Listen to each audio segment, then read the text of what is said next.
Jay, you ready to go? Okay, join then. Look down below. See the red? Leave. Are you on mute? Mute. I wish you move your chair to the right so I can see what's going on here. Your chair.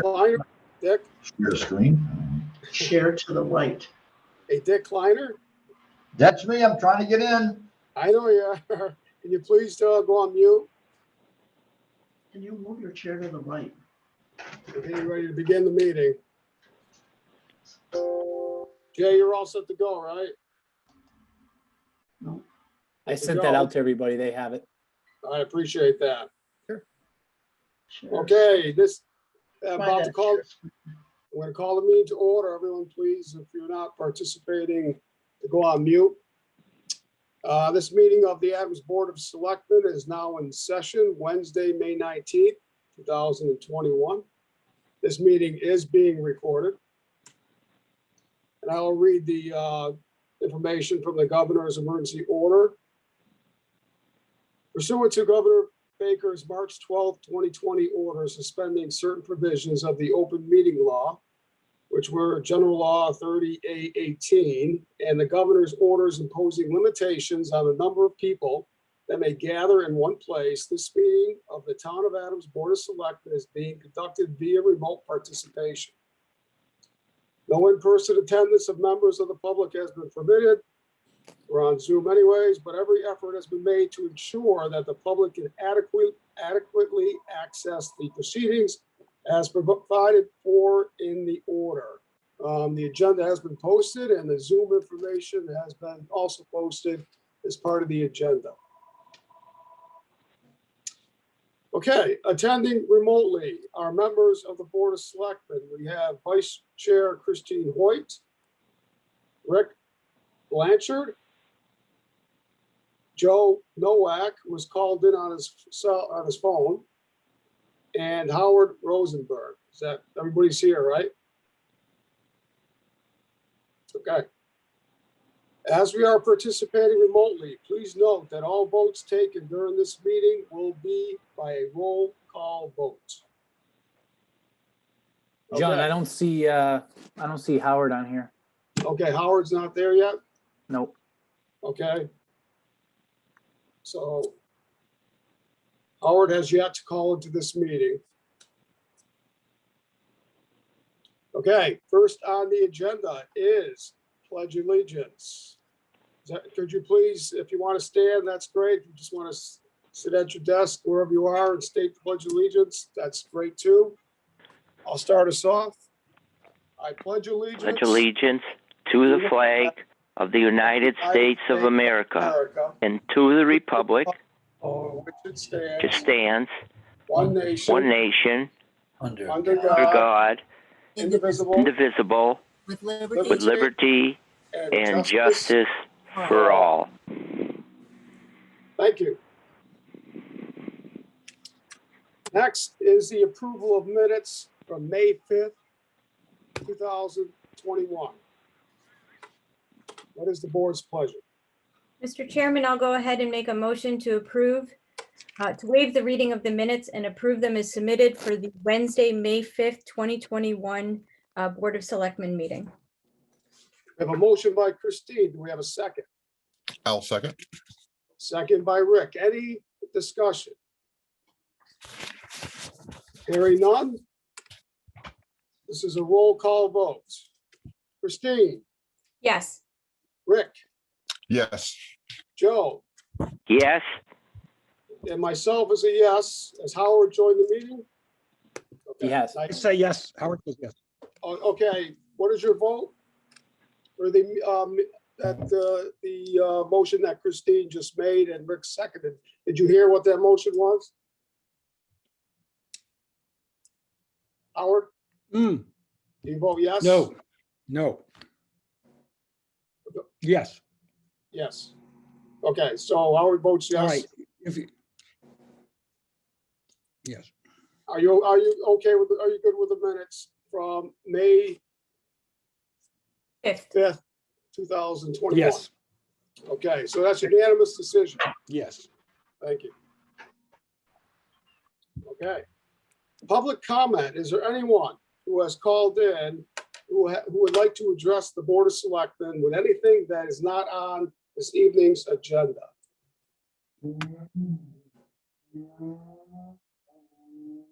Okay, hearing none, we'll move on.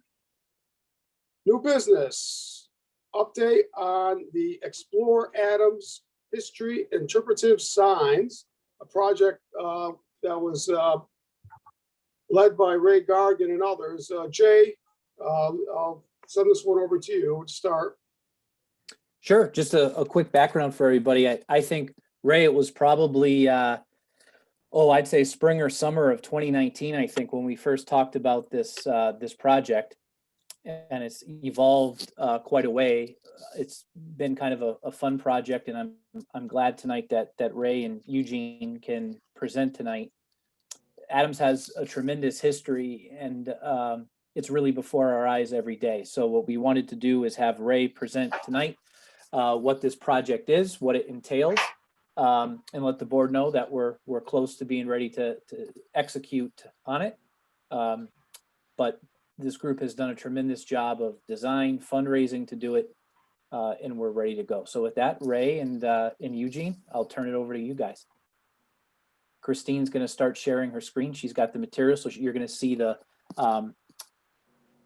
your renderings go up, as well as the proposed locations within the town.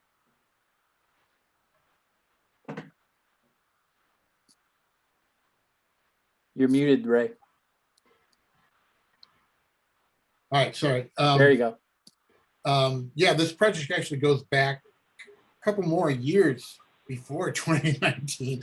There's been a lot of iterations, and I won't bore you with the details of that, but this is where we are now, and the materials are getting finalized at the sign maker this week. So this will be ready for installation, as soon as possible. So this is just an overview of typically what they look like. The sign panel itself is about 6 feet tall and about a little under a yard wide, so like 34 inches, I think. And the style of the signs and the fabrication of the signs will be similar to the sign. They match the style of the signs that have already been done at the Visitor Center, Armory Court, Adams Station, with the poles with the brackets and finials on the top. And they're being produced by the same company that did those signs, WS Signs in Springfield. And Eugene and I, over the years, like I said, there's been many iterations, and it's been on again, off again sort of project. But for me anyway, the pandemic helped to free up some time to really push to get this done. And we hope to have this up as soon as possible. So next page, please, Christine. There will be 5 sets of signs. The signs are 2-sided with different content on each side. They're numbered 1, 2, 3, 4, 5, but they're not meant to be read in any kind of order. You can read them backwards just as well as you can read them starting at number 1. And the locations you can see here at Town Hall, right by the library at McKinley Square, 2 quite close to each other, one in front of Adams Station and one along the rail trail in the yard of the Visitor Center, and then the other one at that little park, tiny little park at the corner of Summer and Victory Street. Next slide, please. So here's the actual content. The only thing that's missing here is the graphics at the bottom for the sponsors, but this is the final content. It basically, and Eugene jump in here, but to me, it basically tells the story of the golden age of Adams, when Adams really grew tremendously due to the blossoming of the mills led by Berkshire Mills and the Plunkett family. We saw a doubling of the population inside of 30 years and lots of building and development in town. So this is the two sides of the banner in front of Town Hall that you see here. If you scroll down, Christine, this now Eugene has often said that the biggest question he gets is why is there a statue of McKinley in this town? The banner in front of the library at McKinley Square explains that quite well.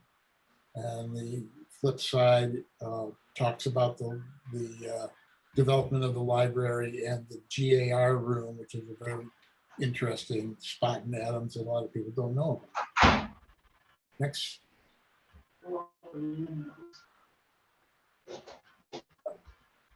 The two panels in front of the Adams Station. Sorry, that's Nellie, the dog. And then you go over with the arrow, he should be able to pop himself. He doesn't know how to do that. I'm right here. Can everyone Yeah. please go on mute, please? I'm sorry. Uh, Go ahead. Okay. So this is a sign in front of the Adams Station talking about the huge impact that the railroad had on the town, both for the mills and for the beginning of tourism in the town and the Berkshires as a whole. Next slide.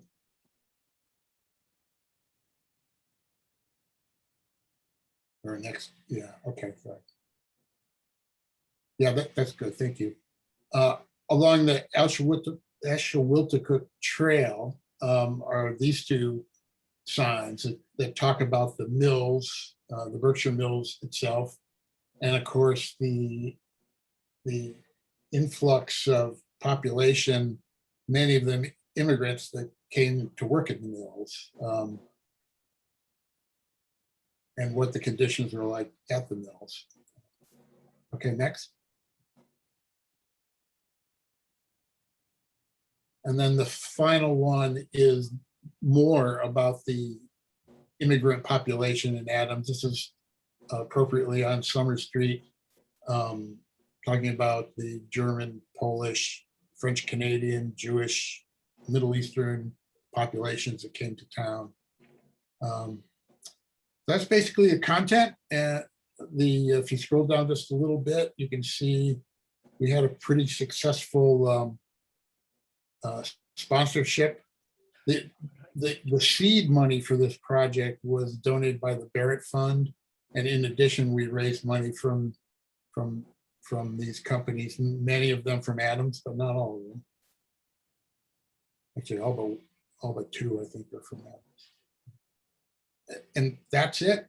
Basically, what the progress going forward will be is getting the materials from WS Signs and then installing them on the places. I know there's some open questions I had about that, Jay, but I don't know if it's appropriate to talk about that now or not. But No, we can do that separately, Okay. right? Because we're gonna probably have to go to the zoning board on these anyway for early June, so that the timing works out well, but I'll walk you through that whole process. all right, great, thank you.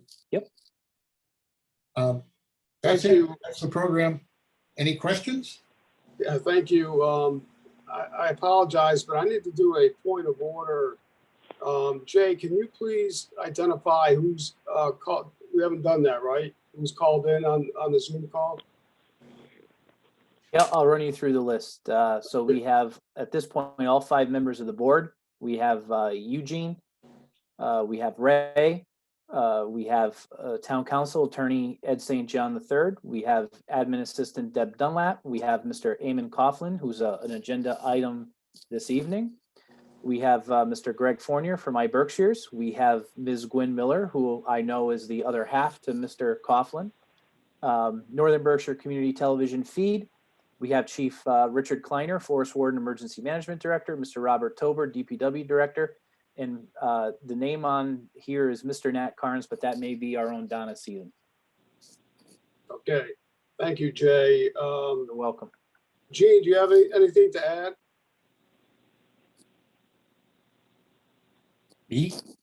Yeah, do you have anything to add? I just want to make sure you specifically know that we made all these signs specifically for the site. So while you're standing reading these things, that these are stuff that's all around you, so that people know that's not, something that's history somewhere else. It's where you're standing is where the history happened. And I'm really grateful that Ray has really taken the charge in this, and all those businesses who've supported it. That's amazing. I'm really happy about that. So. Thanks, Eugene. It was fun working with you. Yeah, and I'm glad to share all this knowledge that I've crammed into my head, so. Good. Team. Okay, Board of Selectmen, do you have any questions? I'll start with Christine. No questions. I know that this has just been a long time coming, and I want to thank Ray and Eugene for championing this project and bringing it to fruition. So I look forward to walking around town and seeing them in person. So thank you. Okay, Rick. I have no, well, I actually have one question. And now, do we have any backup signs or more signs if we decide to put them up? Do we have any on the kind of on a drawing board for future? To add to the thing, I have one in mind, and possibly two, but it's nothing Eugene and I really talked about, so I'm comfortable about. I think it would be great to have one at the town commons, let's put it that way. It would help sort of make the circle more complete. And I was thinking about the Quaker and Baptist influences in town as a possibility, but in the immediate future, no, there's no specific plans to add to it, but it's a possibility for the future. Okay. Yeah, I really like the idea and the signs. So can't wait to see it. And all the sites we picked are on town public property, so it shouldn't be too much of a zoning issue, because we walked around a couple times trying to find the right spot for all these signs, and I think we found some good locations. So. Okay. Joe, do you have any questions? No questions. I just also want to thank Ray and Eugene and the others who started and brought this project together. And Ray, I like your kind of work. You stay under the radar screen, not looking for kudos, but you always get the work done. So thanks again. You're welcome, Joe. Thank you. And Howard, any questions? No questions, but a comment. I'm very happy with the nature of the quality and the experience it gives people walking around the town of Adams, because when we're thinking about economic development, people want to come to places that are unique and interesting. And this really demonstrates the uniqueness of Adams and the historical depth that happened here. Thank you. Thank you, and thank you both. So you indicated that the signs are ready to go? Yeah, just about. They promised that everything would be finished on June 1st. And Jay mentioned that we do have a process that they'll need to go through, but we don't see any issues, major issues with that. So we're all looking forward to the final product. Just Jay, go ahead. Just one other thing is, once they are up, I think we'll plan we're definitely going to plan on doing a thank you to the sponsors / press event. So that will, once we know when we think the installation will be done, we'll figure out a date for that.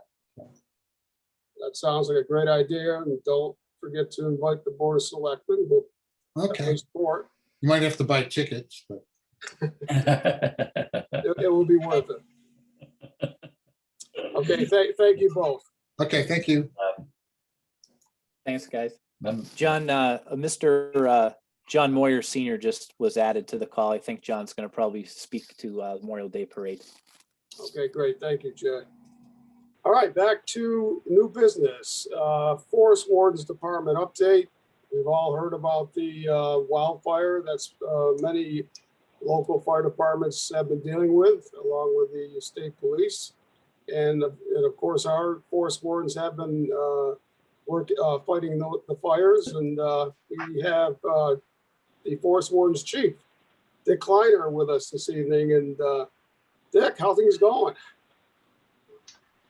It's going, I think the fire's out. Is that right? Other than some, yeah, the fire's out.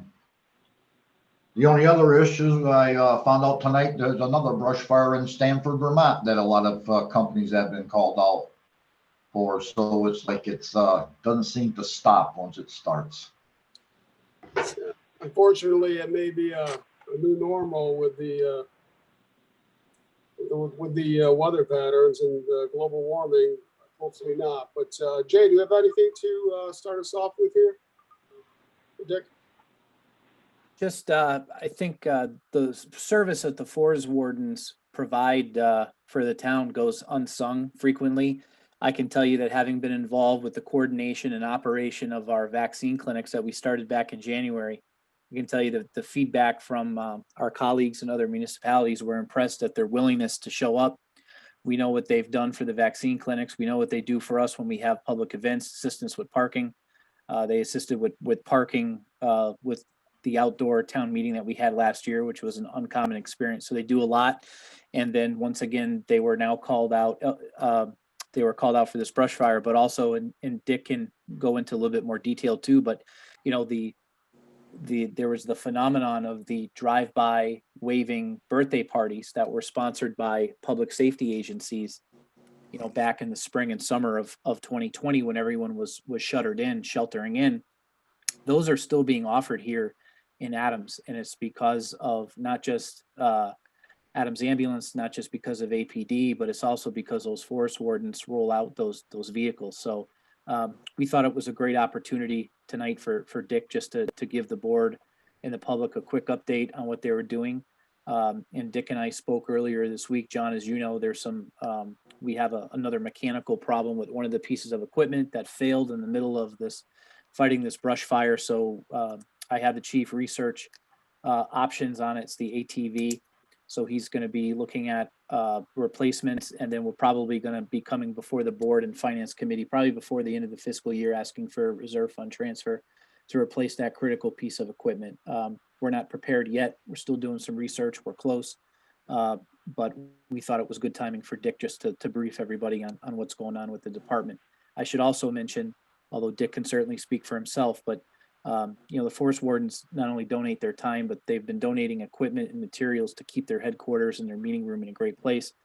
In fact, it was probably sometime in late 2019. I think we had a finance committee meeting there. They hosted us in their meeting room. So I think it's a great opportunity for Dick. Go ahead and pat yourself and all your team members on the back right now.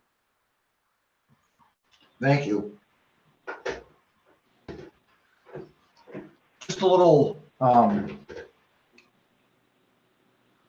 kind of an update that brought me to CJ Green looking for the purpose of a new quad, because ours does not function anymore. It's not safe. It provides safety for the firefighters in a way that equipment and material can be brought to closer to the fire. We can transport people closer to the fire so they don't have to walk as much. And that to me is a safety issue, especially when the weather is warm. On this particular fire, there were multiple events that happened with different pieces of equipment other than my quad that I guess kind of got me to the point where I was very upset, disturbed, and angry. So I went up to see Jay Green. We were requested to go on a Friday to bring up our brush truck, our hand tools, and our backpacks. We got to the fire. It was later in the afternoon. We were staged. I forgot what the name of that. It was a field up there Williamstown Sportsman's Club. And at that point, at that Sportsman's Club, there was a road that was able to be used by a pickup truck or our brush truck to get the people closer to the fire. It was a mile up. And that would have been our staging area to bring the people and the equipment. Unfortunately, when I got there, the brush truck was overheated. It could not go up that road. It just sat there with the hood up, which is a very embarrassing moment for me. And I was quite angry about it. So the people had to put the backpacks up, take their tools, and walk up a mile to a staging area, and then another mile, mile and a half into fire. We had to remove one person in our organization who was carrying a backpack, walking up the steep hills. You could see he wasn't feeling good. The backpack was taken off. He was put on the back of the quad and brought back down to where we were staged in that field. At the end of that, the people that were up there, unfortunately, I guess, exited a different way. So they were not coming down to us. We had to go back up on Henderson Road and pick them up there. And when we did that, I noticed we got the quad on a trailer, we hooked it up to the pickup truck, ready to go, no trailer lights. Oh, wow, how about that? So anyway, on our way, we picked everybody up, we went back. We did not go Saturday, we went Sunday. Sunday, we were stationed on North State Road in North Adams as the fire had split and moved towards North Adams, Clarksburg area. We asked for our assistance again. At this point in time, we took the pickup truck and a quad. We took, of course, the brush truck, which of course overheated and it was parked down at the fire scene, but all our equipment was on there, so we could now take it off and hopefully shuttle the people up to the fire, which was another mile up a steep hill and another 2 miles after that to the fire scene.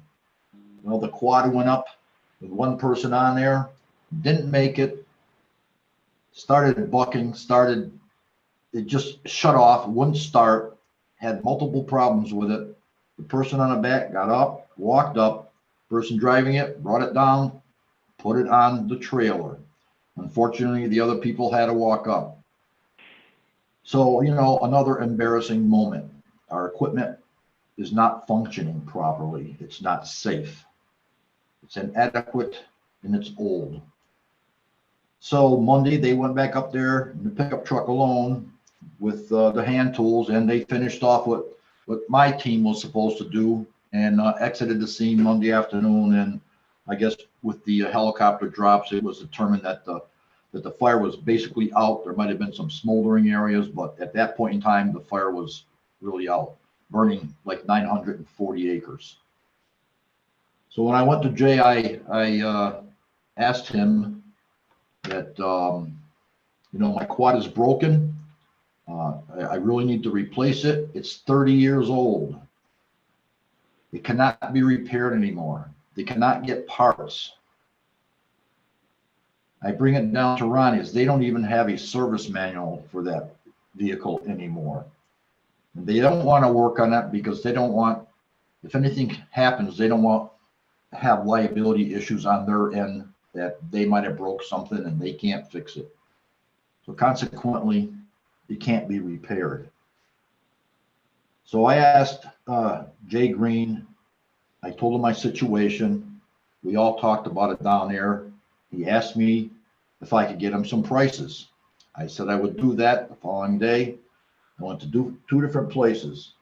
I went to Wemetz, or down to Ronnie Cycles Sales and Service, and I went to Southside Sales.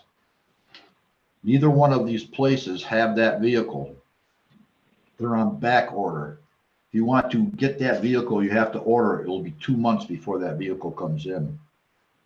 I took someone with me, someone that has one of these vehicles, a quad, that uses it extensively. I just wanted someone that knew about it more than I did to go with me. So we did that. We went to both places. I got 2 different prices. The vehicles are not the same. The quality is not the same. And the horsepower and the rating, the carrying capability is not the same. So after looking at these, I dropped them off to Jay Green's office for him to look at them. I saw him today. My recommendation for either one of these machines would be a Ranger. Now, the Ranger is built by Polaris. There are many of these out to a lot of different agencies, and they're using these, and they have a good record of being reliable, sturdy, and able to carry the weight system, and they're all gasoline driven. They're all liquid cooled. The Ranger has a nice bed in the back of it. The bed will hold 1,000 pounds. The towing capacity of the Ranger is 1,200 pounds. It's a 3-seater. It's a full bench seat with 3 seats. It's an automatic. And there's a lot of payload capacities, and transmission is an automatic. Horsepower is 61 horsepower. It's 999 cc liquid cooled. So my recommendation, and I voiced that to the Jay Green, would be the Ranger. And I'm here now to make a request of the board to help me achieve my goal in purchasing this vital piece of equipment. Okay, thank you, Dick. All of the other mechanical issues you identified with your other vehicle, with the trucks and so forth, our mechanics at the DPW do assist in working those issues, right, and fixing the majority of those issues, right? So really, it's down to this quad is really what the main problem that you have for the force wardens equipment, correct? Correct. Okay, so what the board would do, and I'll open this up to the board for some questions, but Jay would bring this request to a workshop to the board, and we would discuss that and determine if the board would want to go to the finance committee to request funding, because it's not part of the current budget, as you're aware. And there's no funding to purchase that in the current budget or the next fiscal year's budget, as we have put together, and we'll be having the warrants approved this evening. So that will start off with a workshop with all the information that you have with the pricing, and then we can make a decision if the board so feels to move that forward. So I'll open it up to the board with any questions that they may have at this point. Christine? So just a specific question about the quad that you're talking about. Is that the Yamaha Big Bear? The 89? Yes. Okay. Because the last report that we had during the budget process was that that was in good condition. So when was the last Yeah, time it probably was. checked? What was that? What was the? At that point in time, it probably was. Okay. So a couple months ago, it was in good shape, but it's not any longer. That's correct. It's a 30-year-old machine. Okay. It's been repaired a few times already. Now it cannot be repaired anymore. Okay. Just checking. That's all. I'm all set. Okay, thank you. Rick? I'm sorry, took me a minute to unmute. My only question, now you said it's the 3-seater and not the 6? Or a three The pack instead of three-seater. a six pack? Yeah, it's a three-seater. I'm trying to watch on the width of this machine as it has to go into narrow areas on trails, and I feel that I need that dump bucket and back more than I would need 3 more seats. It also goes on rescue missions, on search missions. I can put 3 people in there and equipment and get it to a scene along these narrow trails. I don't want anything any bigger. It's just, it won't work. So that's why I kind of chose the Ranger, because of its size and uniqueness of what it has on it. Okay. Joe, do you have any questions? Yeah, I have one question, and I'd like to make a comment. I'm concerned mainly with, we know that you need a new ATV. That's something we certainly can look at. But when it comes to the bigger truck, what was determined that caused the brush truck to overheat? Originally, when that brush truck was donated to us from a town in South County, it had a 500-gallon minute per pump on the front of it, and it was used as an engine. So when they put that pump on there, they had to redo the cooling system. They put a larger radiator and 2 electric fans in there. Well, as of now, there's only 1 electric fan that works. The other one has failed. And I don't know what causes these things to overheat, other than that fan does not put out enough to keep the coolant cool enough to keep it from getting hot. And that issue is being addressed now at the DPW, where we are going to change it back to just 1 fan, the original way that pickup truck was originally designed for, and feeling that that should take care of that problem. Right, because once a truck overheats, I mean, that's not too far of a distance to take it. There's different quality antifreezes too for trucks like that, but that's something that you can look into.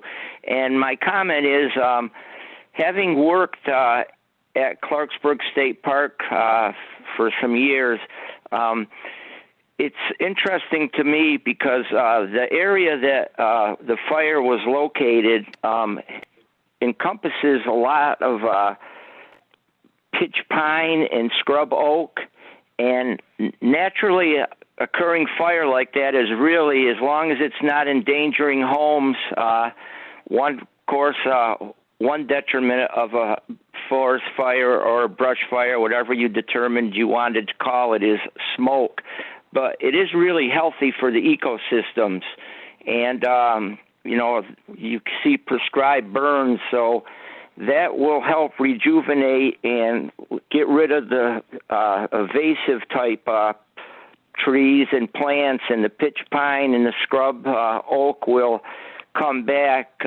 And pitch pine's very valuable for birds nesting, and also deer like to eat the sprouts, and of course the mass from scrub oak and things. So in short, it was a fire, and I'm glad that, of course, it didn't bring any danger close to homes or anything, but it's certainly valuable for ecosystems. That's why you see prescribed burns at some locations. So good job with you and your guys, but I can feel your embarrassment, because you want to be sharp, and when something like that happens, it does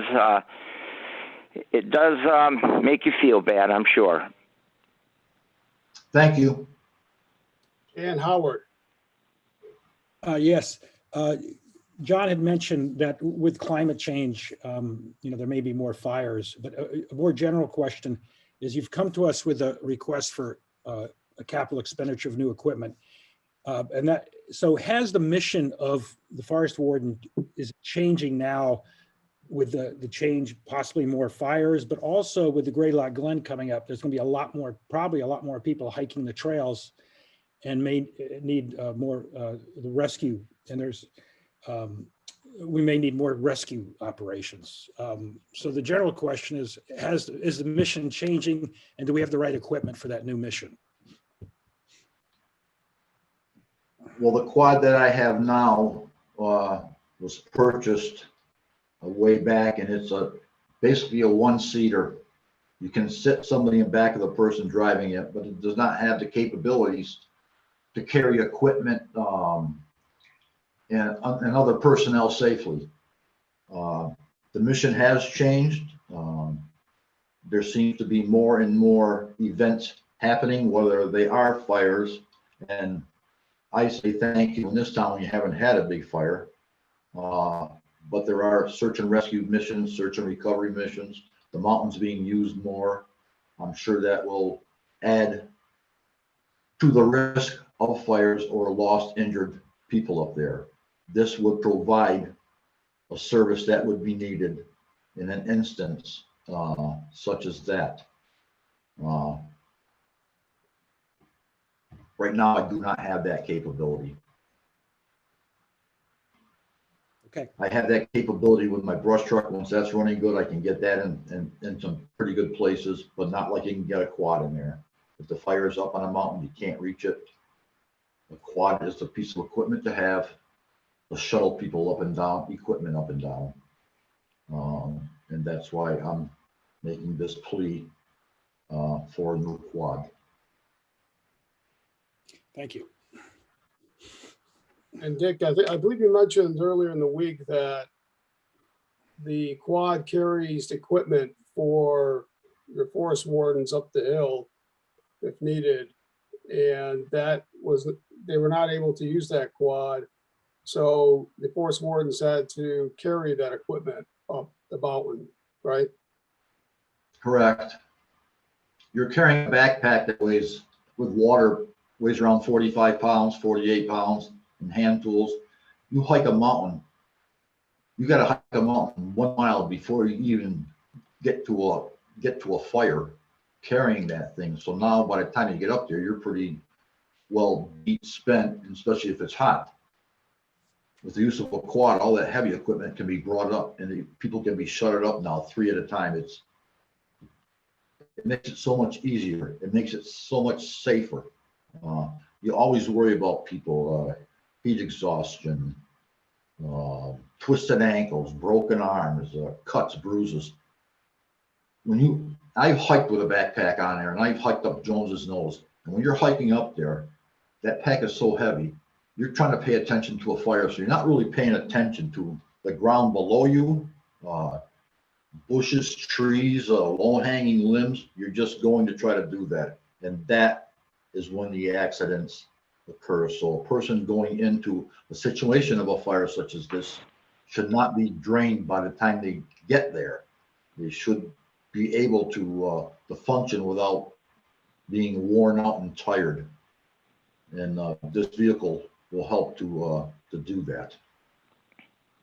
Okay, something also for us to think about is if a wildfire does, knock on wood, it doesn't, but happens on our side of the mountain, and the Adams Forest Wardens are the first on the scene, we would hope that all of our equipment would be working, and we would be able to attack that fire quickly, and then reinforcements will arrive. But so that is something to the board should be thinking about. So again, Dick, if I'll have this as an agenda item on a workshop in the near future, and if we can take a look at, as Christine mentioned, the Yamaha 1989 Big Bear. We can I'd like to have an opportunity for the board or even the finance committee to be able to have an opportunity to take a look at this machine prior to moving too far into this process. But I'd like to take a look at it, have the opportunity to do that. Yeah, you can let me know, and I will definitely, I can take it outside. We'll leave it there. I don't know if I'll be able to get it off the trailer. If I can't, then I'll just leave it on the trailer. And that would You'll be be able fine. to see it. Sure. Jay, do you have anything else? I do not. Anything else from the board? Yeah, Yeah, Joe? this is Joe. Just a quick question. Is this Yamaha, is this a manual transmission? Yes, it is. Yeah. And it's also air cooled, Joe. It's not liquid cooled. Right. Yeah. And those wear, the gears wear, and a problem with a vehicle like that too is different drivers, shifting patterns, and you start losing the teeth on the on the gears and things. You don't see. I don't think they're even making them right now anymore that are standard. If they are, there's very few. The automatic transmission is definitely the key because you get a good driver who can negotiate the terrain. The automatic will do its shifting when it needs to. So I can see problems with a manual transmission with ATV. The bigger the ATV and a manual transmission, they just don't mix. I would have to agree with you on that. Okay, thank you, Joe. So, Dick, I want to thank you and let you know that this Board of Selectmen does support you and the forest wardens for all they do for our community. So, thank you. Well, thank you for allowing me to come on and speak. You're welcome. Okay, back to new business. Discuss Memorial Day Parade. So, since recently, as of this week, the governor indicated that he was going to end the emergency order that was he identified over a year ago now. So that's coming to an end, and it will end prior to Memorial Day weekend or that weekend. So there was some thought, possibility if a Memorial Day parade could be conducted in the town of Adams, and come to find out, there's a lot to the preparation than many of us had thought. So, Jay, you indicated that John Moyer has called in. Yep, John, you with us? Feel free to speak on up.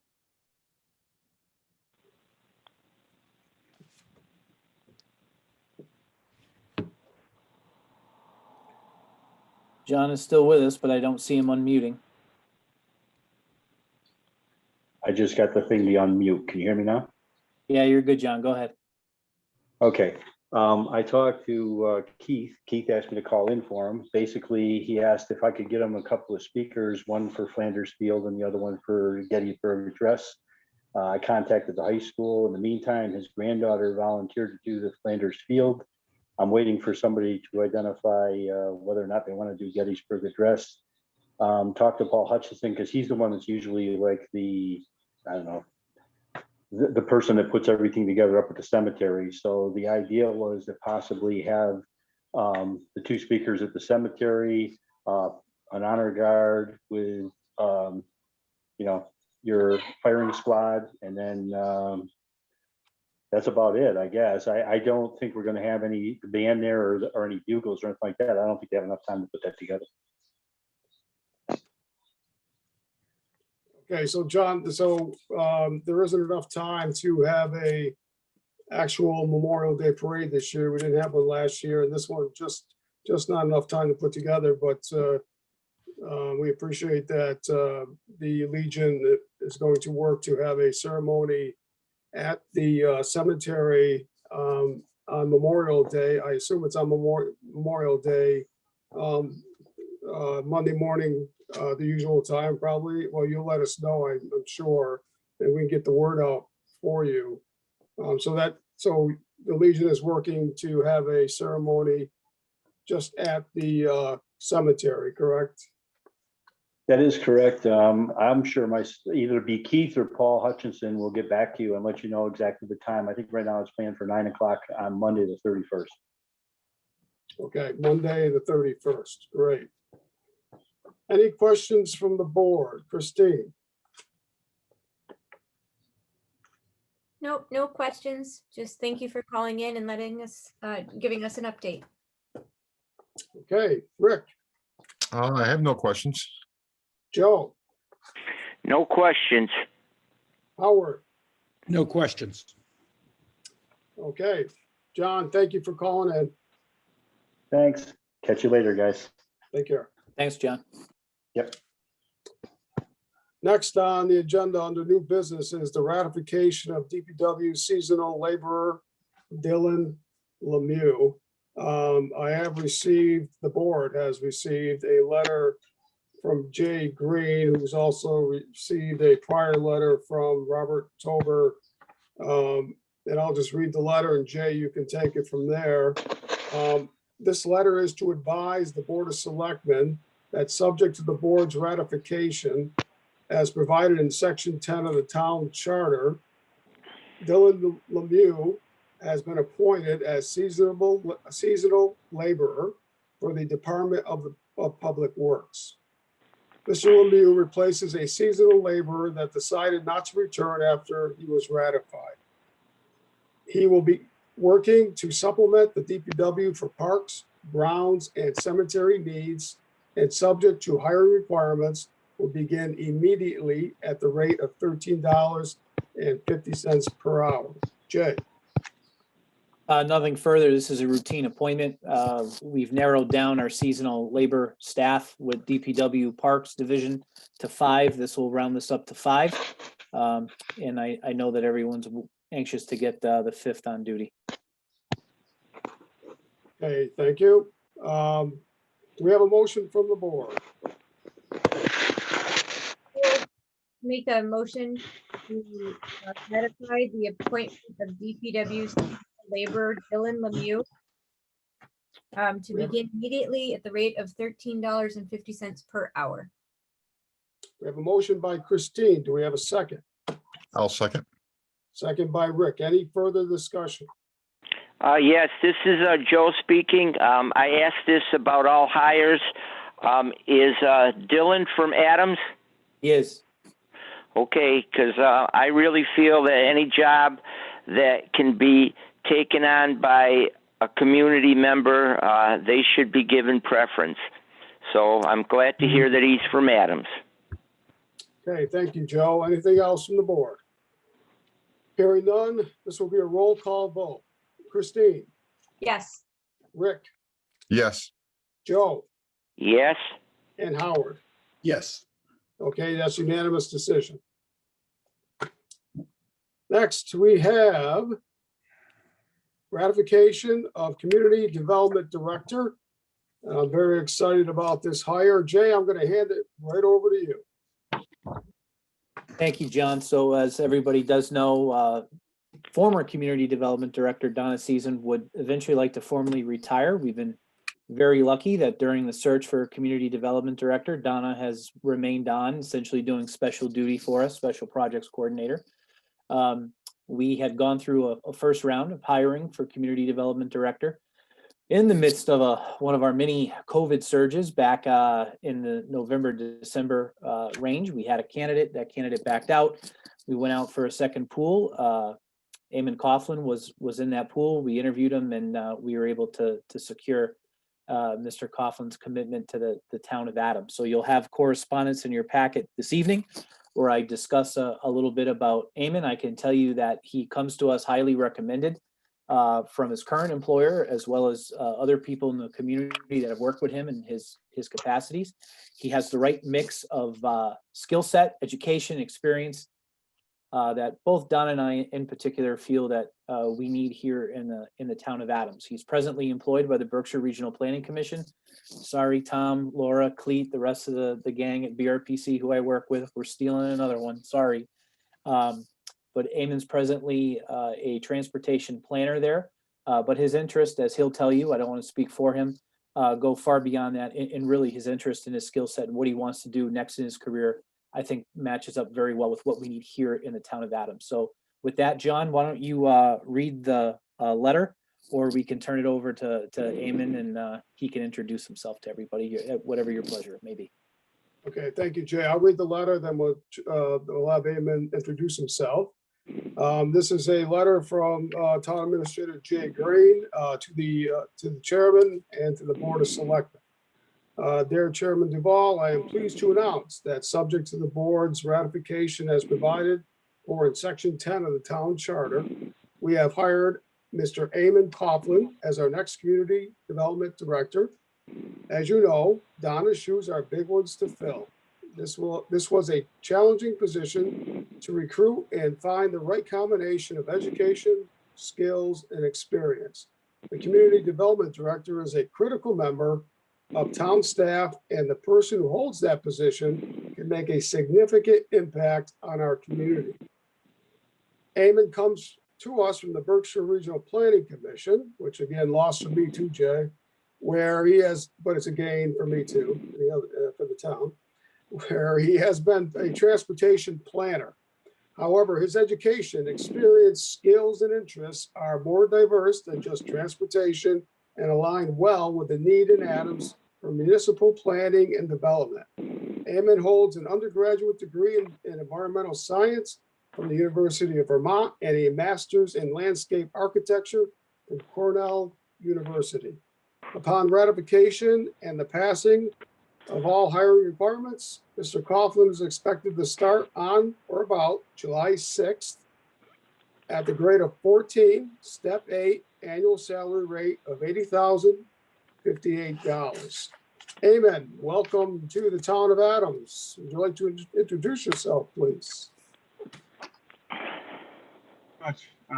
It's nice to finally be able to meet with the board, and I don't know what to say. I'm very excited to get started, and I'm like the letter says. I know I have very big there's big shoes to fill with Donna's leaving, but I'm excited to get started. Right. Any initial thoughts about about our community, town of Adams? Well, I'd say there's a ton going on. I think there's an immense opportunity for me to get involved in various aspects of land use planning and development, as well as a lot that can be done in terms of long-term planning, maybe looking at a master plan for the community, as well as guiding Greylock Glen and development there. Okay.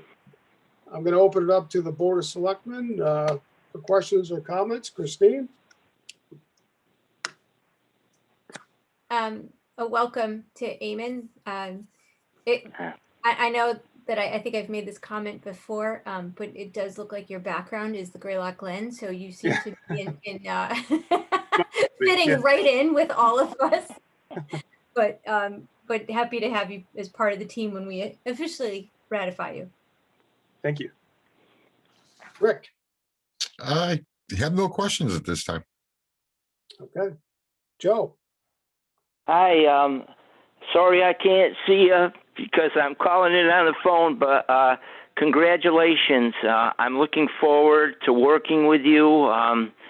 I have a master's degree in environmental science, and I too have an interest in what is going on at the Glen and, of course, other things. So welcome aboard, and as you mentioned, and the letter mentioned, that you have big shoes to fill, but don't let that be anything that you can't overcome. You sure can, and I know Donna would be more than happy to sit down with you, and I know she will, and discuss what's going on. So best of luck, and people here, the salary at $80,000, and being in a community and living here all my life, everybody's going to say, "Oh boy, that's a lot of money." But I can tell you what, a good planner is worth his or her weight in gold. So best of luck to you. Thanks, Joe. And Howard? Well, welcome, Eamon. It's a pleasure to have you on the team.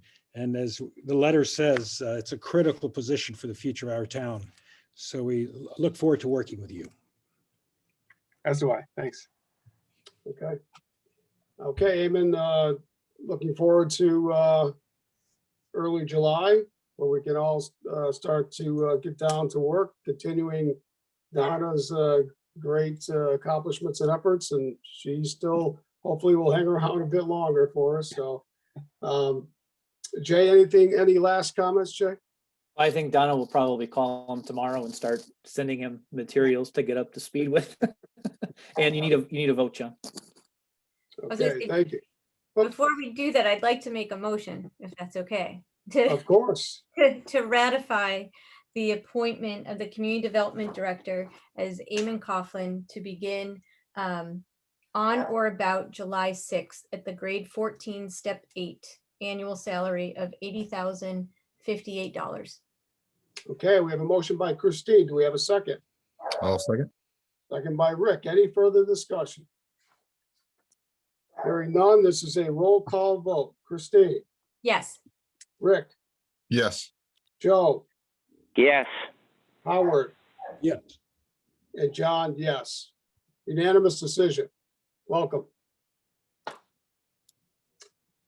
Okay, next on the agenda, the last item under new business is the fiscal year 2022 annual town meeting warrant review and approval. Gotta go back I- to transfer see, station fees there, John. Oh, I jumped. Thank you, Joe, and thank you, Jay. We wouldn't want to jump over. They set the transfer station permit fees. And Jay, you have some information to update the board on. Yeah, Correct. sure can. Eamon, first of all, thanks, and to Gwen as well. Thanks for joining us tonight. It's good to have you. Look forward to working with you as well. So transfer station permit fees, recommendation from staff to the board is to leave the annual use permit alone at $75. We went up from 50 to 75 last year. As of right now, the analysis shows that's holding. So we're not going to make a recommendation to go up in that. The only item that we would request the board take action on tonight is, as you know, we do accept road tires at the transfer station. The company that removes those tires that essentially we pay to remove them is going up in cost, but it's minimal. So we would recommend to the board the following tonight, that the board increase the cost of depositing a 19-inch passenger car tire from $2 to $4 per tire, 19.5-inch from $5 to $7. These are with or without rims. And the balance of the remaining tire fee schedule stay the same. So we're only asking you to increase two fees tonight, one for 19-inch, one for 19.5-inch, from $2 to $4, from $5 to $7. That's the only increase we're recommending for this fiscal year. Okay, thank you. Do we have a motion from the board? I have a question. Do Sure. we still need to vote on keeping the rate at the $75, or does the $75 rate continue? I'm not sure what the motion was last year. I feel like it was just for fiscal 21. So I'm asking for clarification. My recommendation would be that, yes, that we did, last year, we did raise the fees. It was very specific to that fiscal year. So I would recommend that we also include a motion to keep the rates the same for the yearly fee and also for the bag tags. Okay. So I will go ahead and make a motion that we keep the permit fee for fiscal 22 to $75 for an annual permit, and that the bag tags remain at, I believe it's $1.25 a tag. I second it. We have a motion by Christine, a second by Howard. Any discussion from the board? I'm just going to add, we also have the second permit and the replacement permit fee too, which I believe is $10, I think, for an additional. I'll just assume we're going to leave that alone as well. Christine, do you amend your motion? I can amend my motion to include the fees that Town Administrator Green just included. Howard, do you second that? I second that. Thank you. Okay, any further discussion? Yes, this is Joe once again, and this question would be for Jay. I don't need a protracted, long answer, but how are we faring economically with our transfer station? Because I know, and I think everybody else knows, that the recyclable business isn't really doing all that good economically, since China doesn't want to take any more of the plastics and other things. I know we got to keep the landfill because it's a public service and it's certainly a good thing for people who use it. But how do we stand financially? And a quick answer, please. Doesn't pay for itself. It will only pay for itself if we increase fees quite higher. So it's still subsidized in part by the amount of money that's put in the budget each year. Okay, thank you. Any further discussion? Hearing none, roll call vote. Christine, Yes. Rick, Yes. Joe, Yes. Howard, Yes. and yes from John. Okay, now we need a motion to increase the fees for the tires. I will make a motion to increase the fee of the passenger tires up to 19 inches with or without rims from $2 to $4, as well as increase the fee of tires 19.5 inches with or without rims from $5 to $7. We have a motion by Christine. Do we have a second? I'll second. Second by Rick. Any discussion? Yeah, just a quick comment. I know it's a minimal amount, but once again, you just go on any back road in the town of Adams where there's no houses and you'll find tires. So regardless of, what we do for prices, we're never going to harness getting rid of all the tires. I can show you places where there's hundreds of tires. So, you just have to make sure that we don't overprice it so people who have a good heart that want to bring them to the landfill feel that it's financially feasible for them to do so. Okay. Anything else? Hearing none, roll call vote. Christine, Yes. Rick, Yes. Joe, Yes. Howard, Yes. and John, yes. Thank you. Okay, now fiscal year 22 annual town meeting warrant review and approval. So I was wondering, Christine, if you could share, I'm not sure if you can, but share just share the warrant articles on the screen so people get an idea of what they are, and I can maybe mention a little bit about each one. Okay, great, thank you. So correct me if I'm wrong, anyone, but so the process is that now that the Board of Selectmen have reviewed the budget and also approved the town's budget at recent meetings in collaboration with the Finance Committee. Now they have a separate vote for recommendation or not, which will be happening tomorrow evening at 6:30. The meeting's posted and it will be held at the middle school. So after our vote this evening, the Finance Committee will be discussing these articles tomorrow evening. The majority of these articles are similar to previous years. After we approve these this evening, the Finance Committee recommends or does not recommend. And then it moves on to town meeting for final approval. There's always the opportunity for motions from the floor to change the articles, but that's down the road.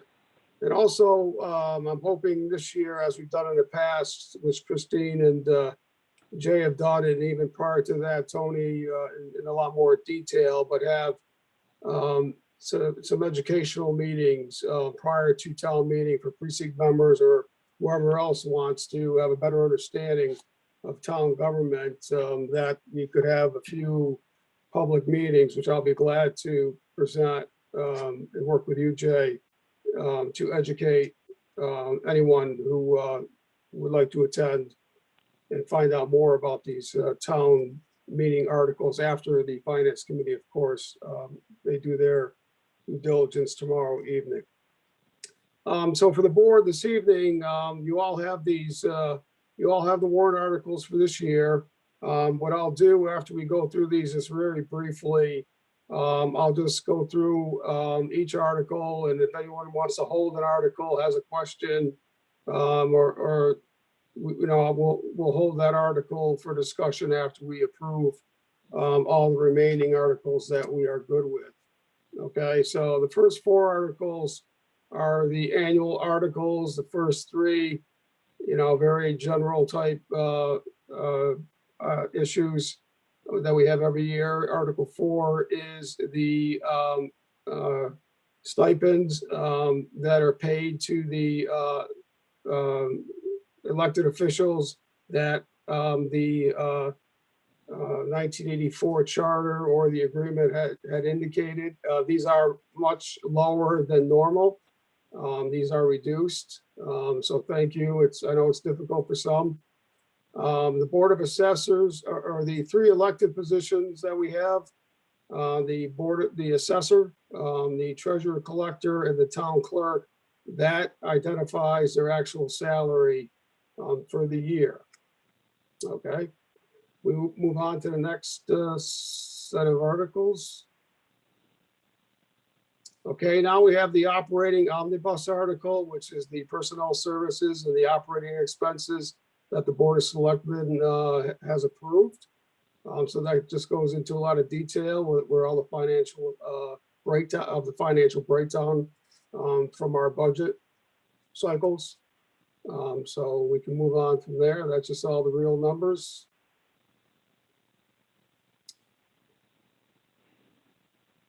Okay, and now we get into the capital omnibus articles. This is in regards to for capital. A couple areas have been identified, and Jay, jump in if you have to. But for technology, there's some minimal funding for that. Then we get on to the maturing debt, to the bonds that we have taken out in past years. Most people are familiar with Town Hall, Police Station, Library. We combined that a few years ago with a low interest rate. We have the Adams Storm Damage Bond, recent times.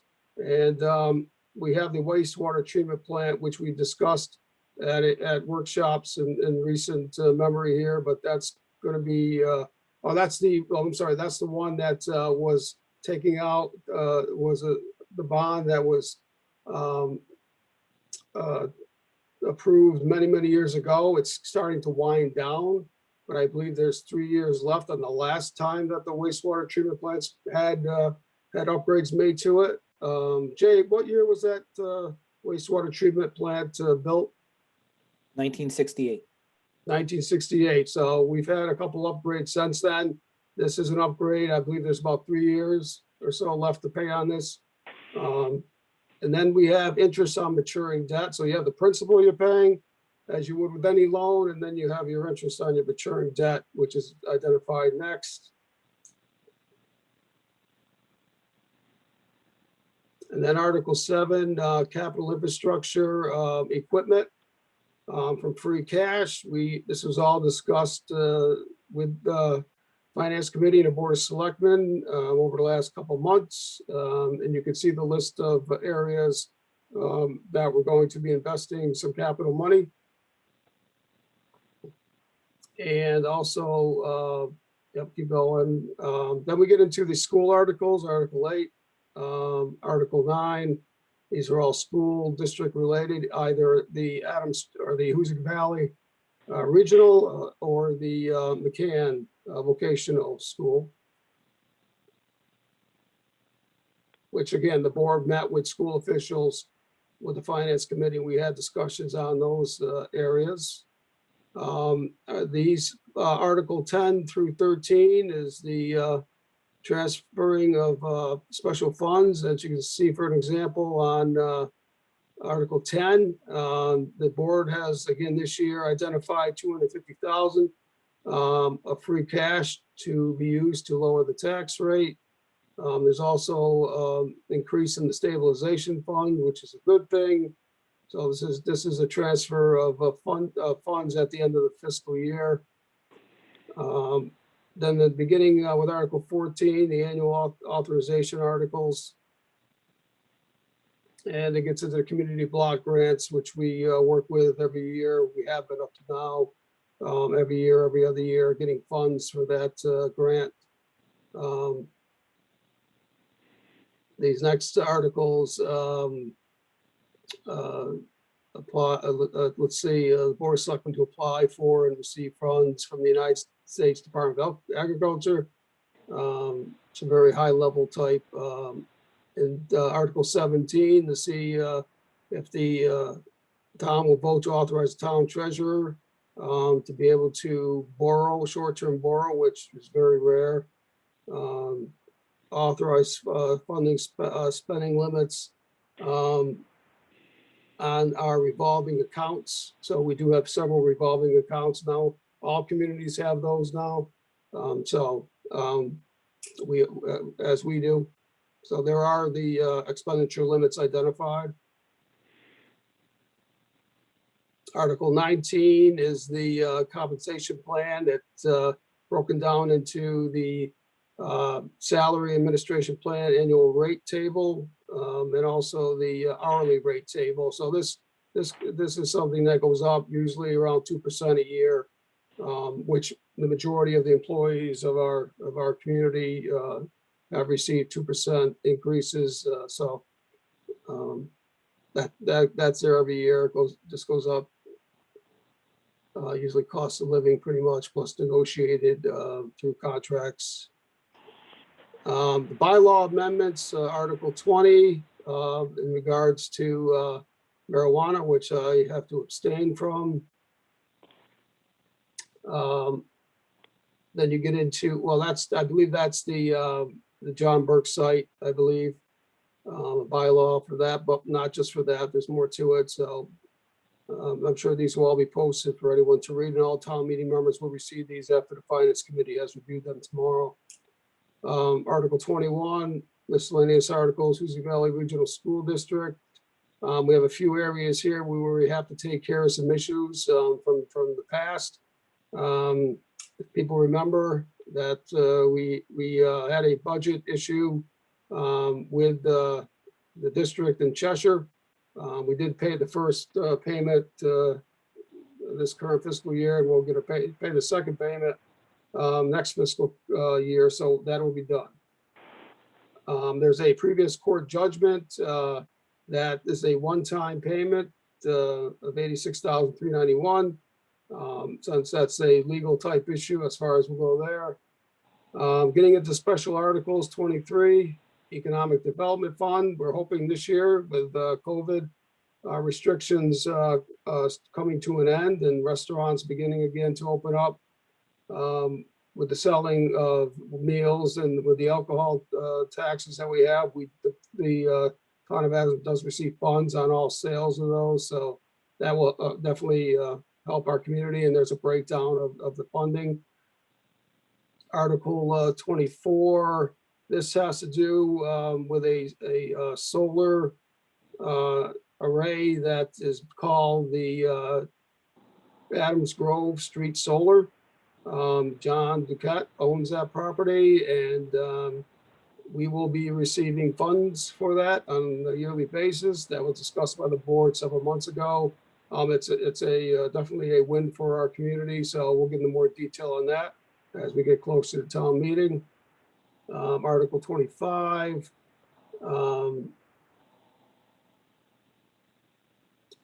If the town will temporarily reappropriate 10,000 of unused portion of the, okay, this is the storm drainage funds that the board and town meeting members approved a few years ago after we had those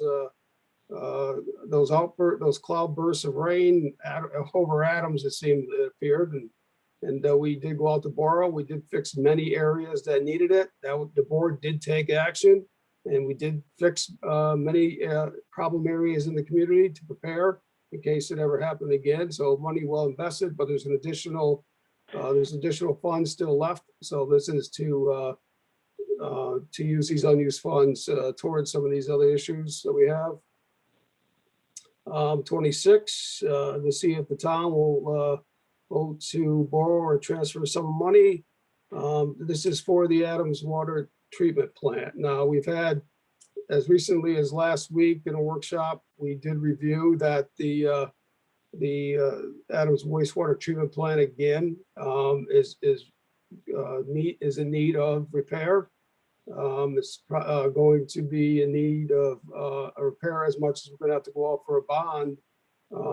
So that, again, that I believe was reported already. So that's going to be the town meeting. We go to them to seek approval to move forward. We had a study done, and the board is just, we're looking for funding to, just so we have that authority, but we will be back again if things are, if we get some solid discussions and some direction from the board, and we'll move forward on that. But we'll, again, that'll be discussed. 27, I don't get too detailed in all these, but again, stormwater management article. And this one here, Article 28, this article, I believe a few years ago, the Board of Selectmen had approved at a meeting or workshop possibly to increase the number of alcohol licenses that we have, all alcoholic beverages and also beer, malt and wine. The town, we expect to have many more businesses opening either downtown or up to the Glen or wherever it may be. The town has a lot of great things happening and a lot of investors and people interested in opening businesses in our community, but we are kind of hitting the limit of the alcohol, all alcohol and the beer, wine and malt licenses that we have. So we're going to petition to the state, which is going to be a kind of a lengthy process, but it has to go through the legislature. So this is the start of that process. We definitely do need to get these additional licenses. We have the number of 6 identified. So we're going to move forward with that. We'll see how that goes throughout the process, but definitely need that to keep our community to grow. That's what's been happening recently, and we're going to continue down that road. Okay, thank you. That's 28. Anything else after 28? And 29 is just anything else that comes before the town meeting. So what I'll do, as we've done in the past, and I appreciate your patience in the just very high level review of those articles, but again, Finance Committee will do their job tomorrow. We'll have a couple, hopefully I'll work with Jay and have a couple of public meetings. We can discuss in for a lot more detail for town meeting members. And there's been several articles in the local press, Berkshire,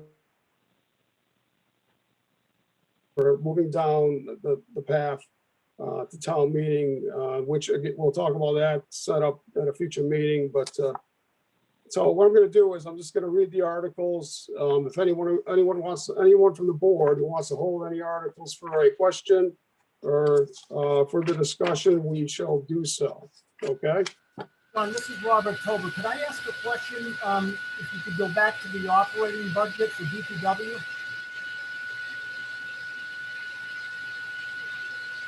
John?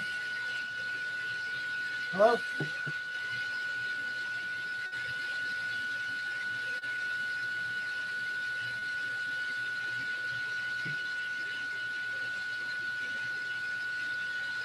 Robert, what is the concern or the question that you have?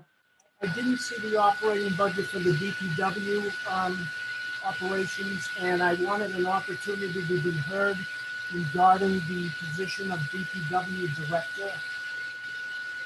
Okay. So to bring people up to speed that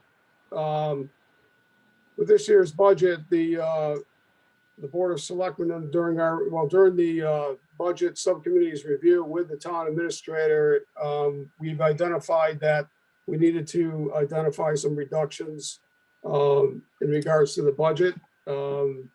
The budget subcommittee put those forth to the town administrator. The town administrator, which was very difficult, had to go back and had to identify a position that needed to be removed from next fiscal year. It's nothing that's ever easy for us to do. However, the budget continues to increase. We are getting close to the $23 tax rate.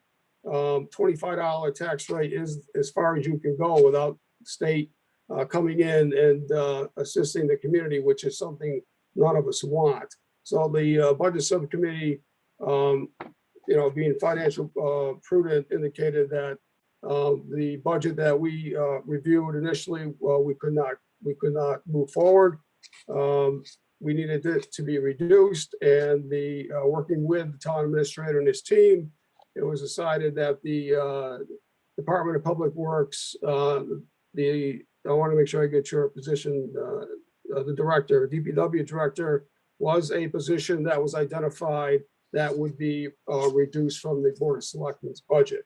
The final decision was the Board of Selectmen. The actual final decision will be town meeting.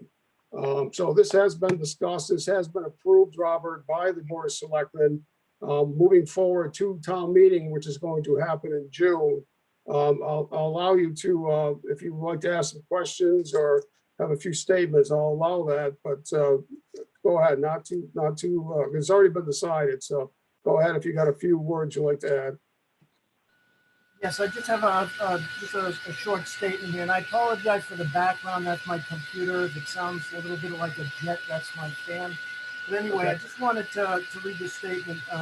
With $100,000 just committed to the asset management grant project for the $5 million wastewater treatment plant capital improvement plan and a sewer enterprise fund, which is just what you reviewed in the articles, now is the time for a DPW director. The town has been without one in the past for years, and with all these funds, all these asset managers, wastewater plant projects coming on, now's the time you need a DPW director. Also, with the Greylock Glen coming and the anticipated economic prosperity it will bring, trying to save money by eliminating the position by divvying out different portions of it to other staff in different departments is impractical and financially inefficient when all these fall under the DPW purview. I'm almost done. With a master's degree in business administration and 20 years experience in construction and property management, finance and administration, and with strong computer skills, we currently have a qualified director at the helm in myself. I know these decisions were made before the Glen was approved, so I'm sure that would have a change on your perspective of this, but I'm asking, for these reasons, I ask a motion to add back the DPW director position and its funding to the 2022 budget. Thank you. All right, thank you, Robert, for your input. Okay, ready to begin. If you want to hold an article, please let me know and we'll go back and we'll answer questions or comments. Okay, here we go. Article 1. Article 2. Article 3. Article 4. Article 5. Article 6.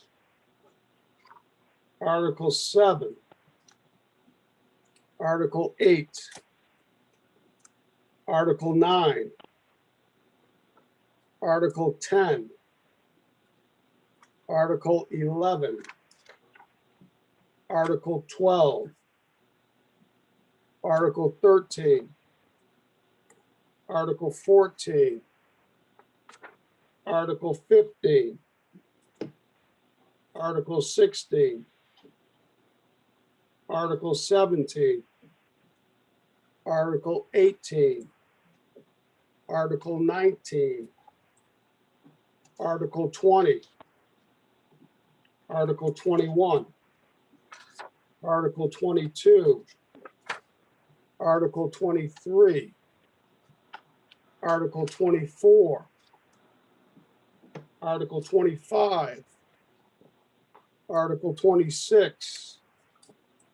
Article 27. Article 28. And Article 29. Okay, so no one held any of these articles. I would just like to make a statement that I need to abstain from Article 20. Due to I work for a defense contractor, and I've been advised not to, because marijuana is illegal at the federal level, I've been advised by corporate lawyers not to partake in any discussion of those type of articles, bylaws, whatever it may be, discussions. Okay, from the board, can I have a motion to approve all the articles 1 through 29 to move on to the finance committee meeting tomorrow? I will make a motion to the board approve the warrant articles as provided to send forward to the finance committee and town meeting. Okay, great. Thank you, Rick. Do we have a second? I will second that, but can Member Blanchard amend the motion to also include the date and time of town meeting per the town clerk? I can if you tell me. I don't remember It is, offhand. it's Monday, June 21st at 6 p.m. Okay, so changed. Thank Or you. amended. I will We have second that. Amendment by Rick, and Christine seconds the amended motion. Okay, any discussion from the board? Yeah, this is Joe. I was just wondering, were there any citizen petitions brought forth? Jay? Not that I'm aware of. Joe, yeah, Joe, there were none. That was a good question, though. Okay, but this is a roll call vote. Christine, Yes.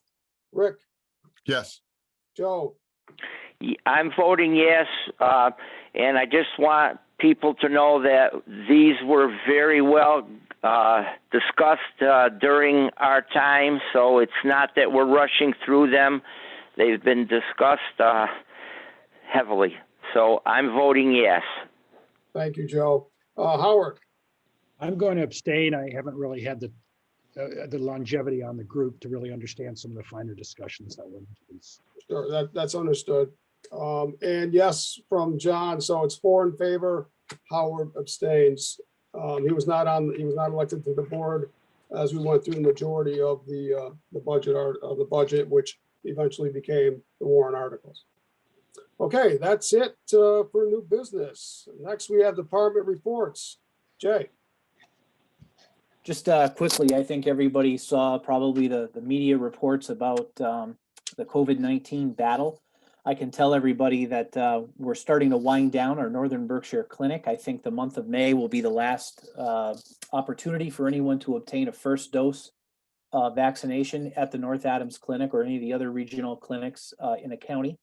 The June clinics will be second dose only. Now, that's a good thing. It means the majority of the county is becoming vaccinated, but just so the public understands, if you want to obtain an easy process to obtain that vaccine, which at this point I would suggest that the public health data shows it is effective, please do that now. Afterward, I believe it'll be pretty much through the pharmacy network, as well as doctors' offices, testing sites, transition to smaller locations for the dosing. In addition to that, you may have seen that the governor is making some changes to the business restrictions that have been implemented under the old civil defense laws. Most of those that particularly pertain to municipal operations are going to be abolished and removed on May 29th. So any of those business restrictions that pertain to town hall, to the library, to the council on aging, will all be removed. So at this time, although subject to change, as we've been saying for the past year, we do anticipate reopening town buildings to the public for public visitation June 1st. There may be some restrictions at that point.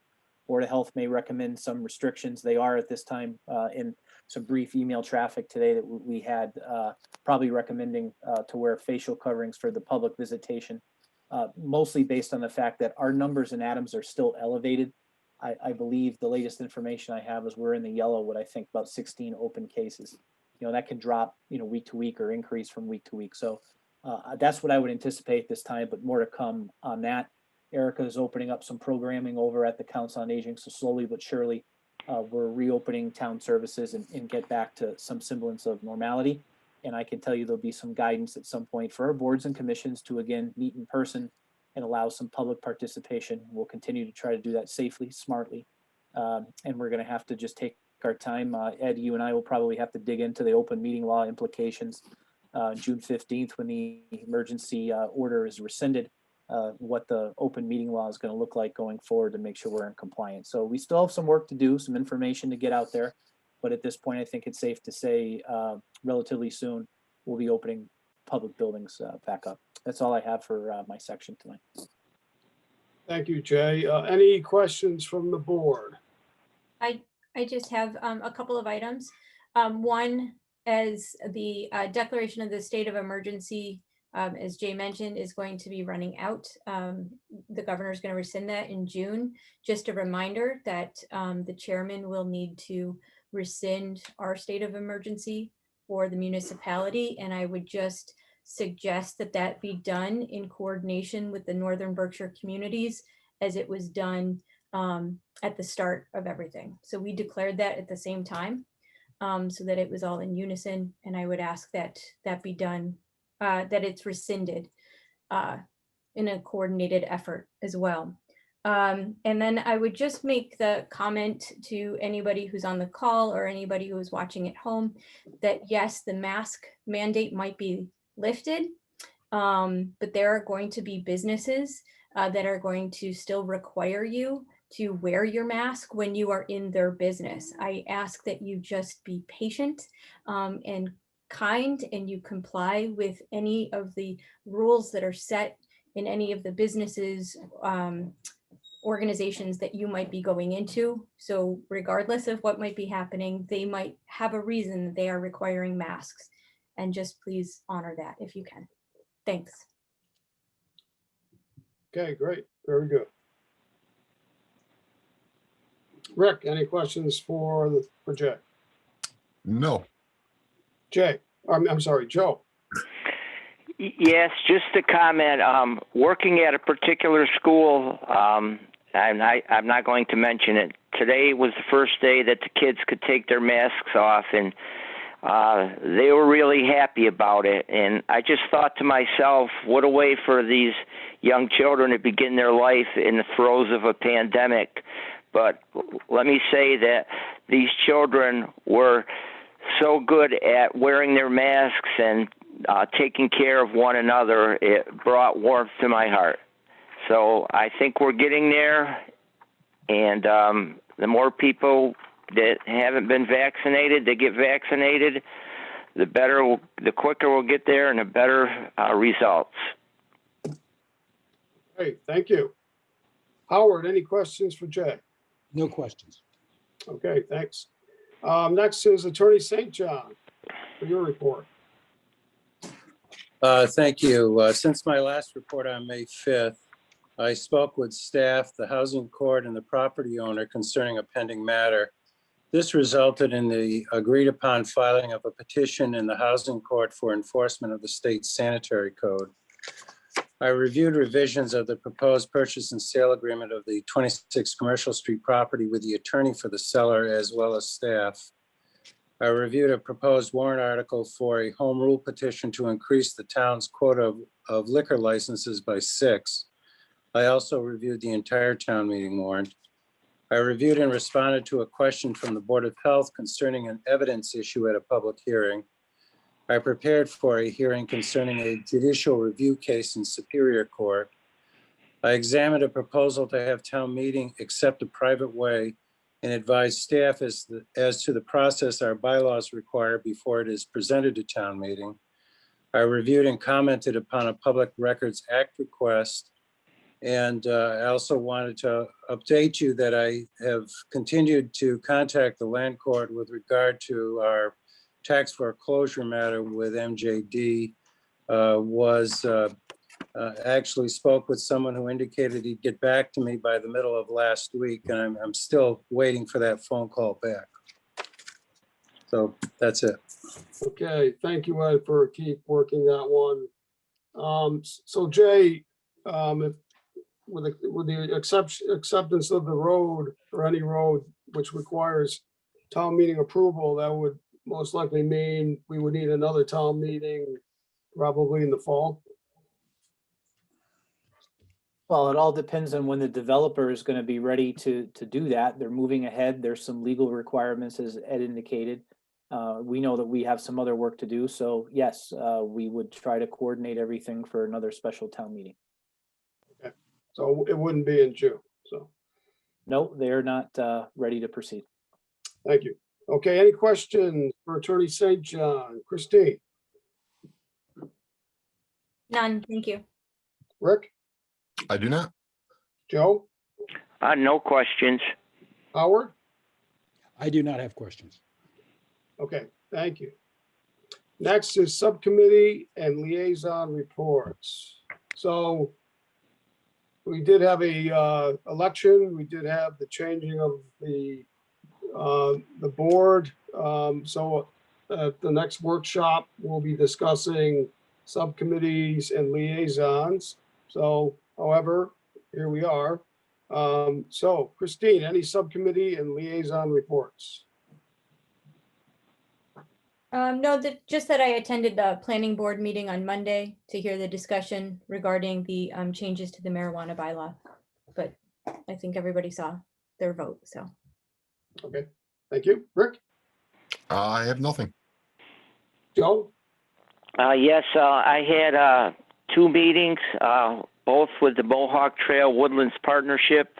The first meeting was of the executive board, and our talk centered on trying to get the federal government more involved in our partnership, because at our signing with the head of the environmental affairs, Kate Theorides, she was also joined by Victoria Christensen, who's the head of the Forest Service, and she continues to hold that role.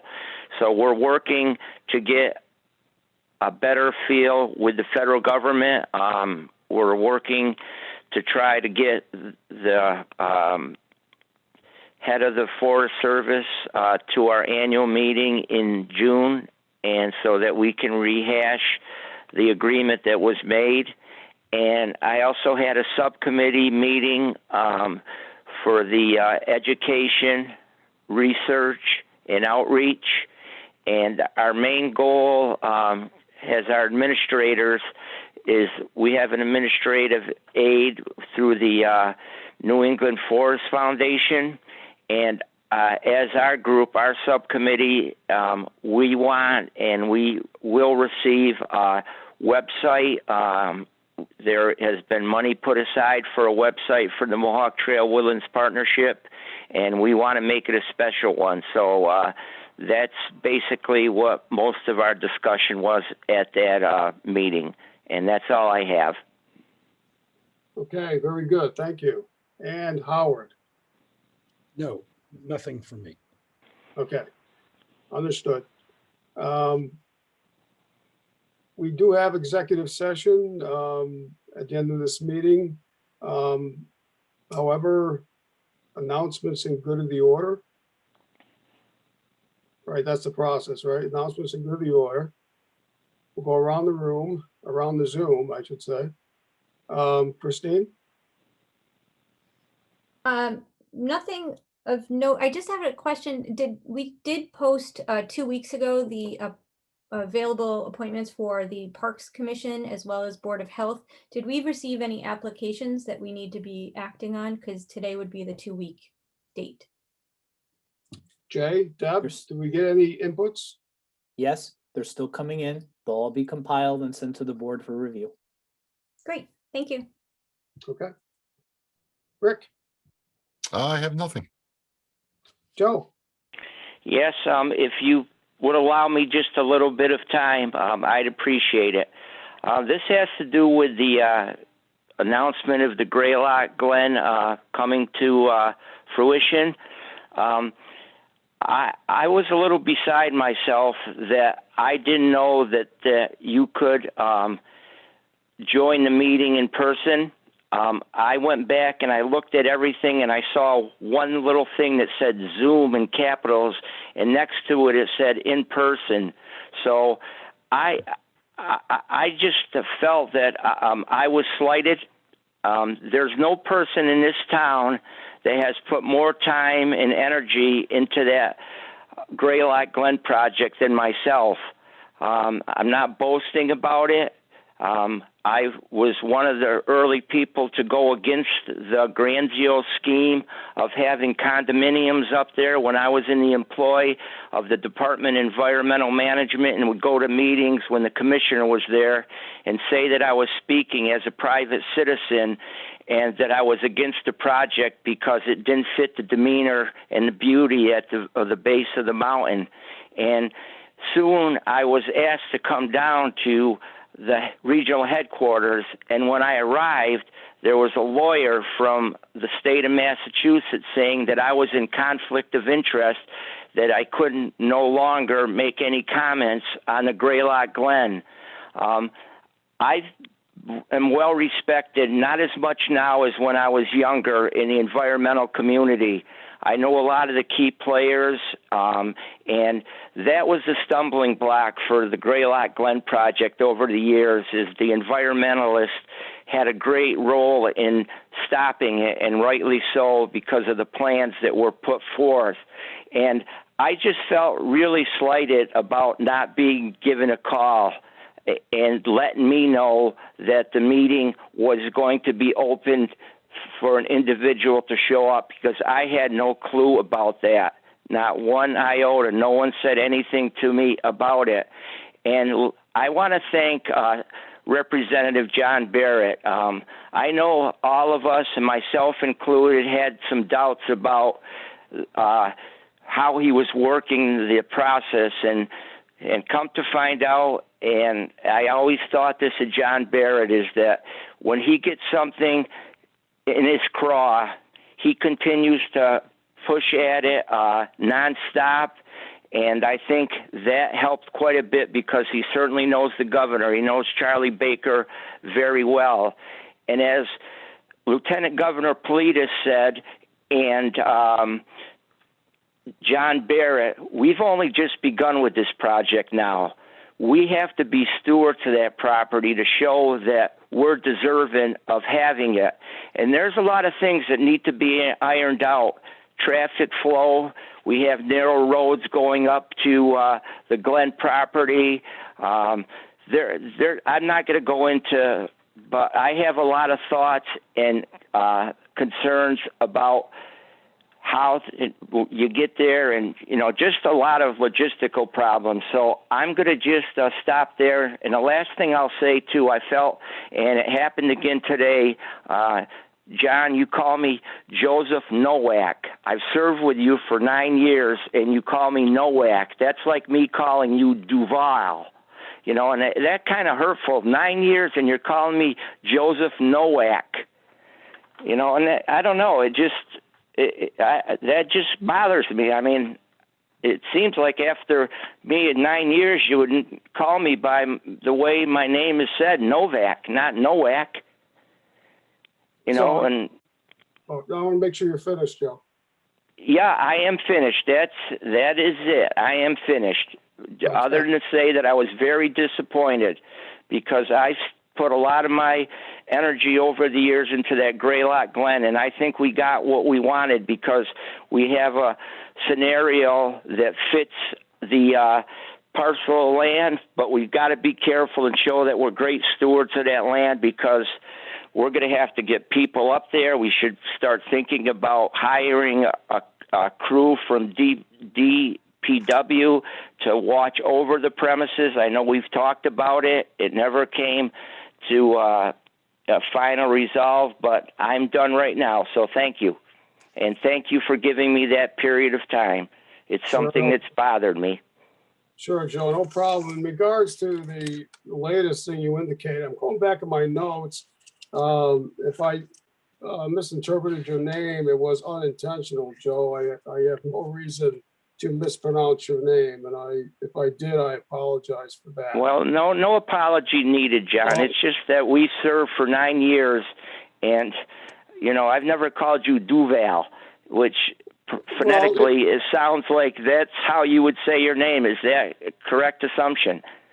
No, it's Duval, but I'm sure back in up in French Canada, they did say Duval or. Okay, that's enough on it. So thank you for the apology, but it wasn't necessary. But please, from now on, call me Novak.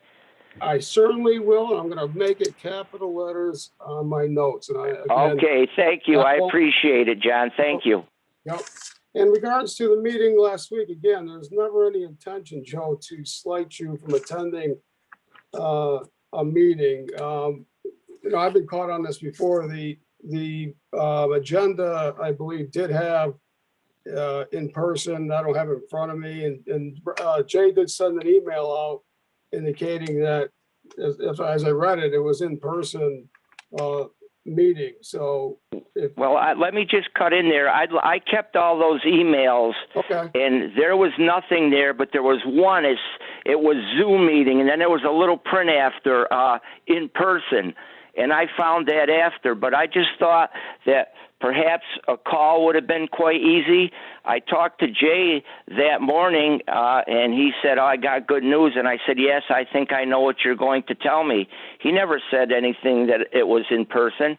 So I just think that courtesy to have given me a call would have been the right thing to do, instead of me depending to go on emails, which I kept them, and I can show them to you that there's nothing in these emails that said that it could be an in-person meeting, and I can show them to you. So I'm just telling you that, unless different emails were sent to different people. That's the only thing I can think. no, not that we got the same emails you did. It did say in person, but anyways, Joe, that's not the intention. So your comments accepted. And also, as we get into the subcommittees next week, or whenever we have that workshop, we'll talk about that in a second. I'm going to depend on you heavily with the Greylock Glen, but we'll talk about that next week.